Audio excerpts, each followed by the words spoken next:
কৃষ্ণাই মূৰতে বকুল ফুলে পাহি নিয়ৰ পাই মুকলি হল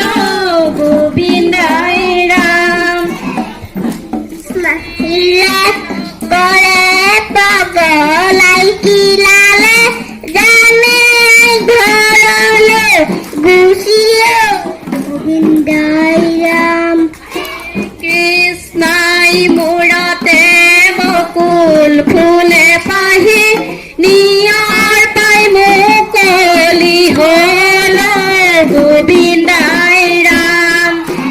মাৰৰ ঘৰলৈ যাওঁতৈ পাগলী